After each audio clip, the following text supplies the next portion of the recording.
Stephen, what is the most common objections you get at the door, phone, in the home, whatever you want to talk about, kind of what comes to mind, and how do you overcome them? I need to. Yeah. Move that stool away, no one else is coming up there. In a presentation is probably the most common, because I want to give you information that's of value to you outside of your experience. So the door experiences, you're going to have that. Getting to the table, you're going to have that.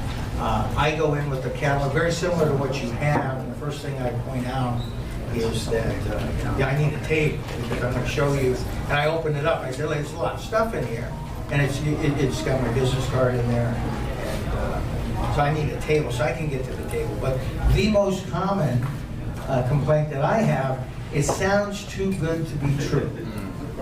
Sounds too good to be true. Well, you've got to address that, because the fact that it sounds too good to be true, first thing, point out the fact that if they're on Social Security now, they already have the best annuity. They have one. They have the best annuity contract available on the planet with inflation adjustments. Everybody is on Social Security, just got a massive inflation adjustment, and that is an annuity contract. So it does sound, because it indexes to gain and you take no loss on it, your retirement plans become highly predictable. Reason we can do it, the financial services industry doesn't like the fact that we can do an illustration mathematically.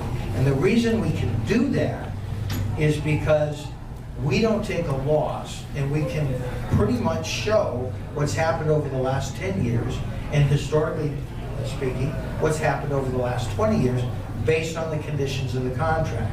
Depending on the carrier, as I said before, those conditions can be very good and very lucrative for your client, and they can also be highly restrictive, and you'll look at a cap rate of 2 to 3%, where it's really not doing anything better than a CD.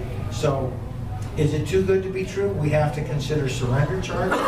We have to make sure that that's the appropriate nest egg money that they've set aside that will come out slowly, and as long as they maintain their conditions of the contracts, which is to have a slow, steady disbursement of that funds, 10 to 20% per year, if they're comfortable with that, that's an excellent product for that purpose.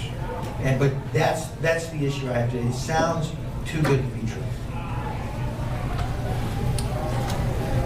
I get a lot. I got to talk to my kids before I change my health plan, and kind of what I try to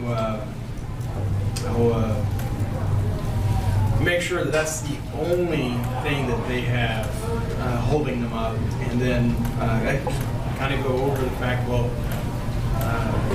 we've gone over the facts, and your kids would want you to have a better plan. With this having a bigger dental plan or lower co-pays or what have you, they would want you to have a better or lower co-pays or no co-pays. If you're okay with it, I can go ahead and write up the contract, and if they have any questions, they can call me. And if it's something that they don't want, there is always a way that you can back out, but nobody ever does. After I talk to the kids or whatever. A lot of times when I get on the door, my objection to trying to get in is, what are you here for? Well, I don't remember setting up that appointment. And then I pull out the sheet. Well, was this your handwriting? Did you talk to my assistant yesterday?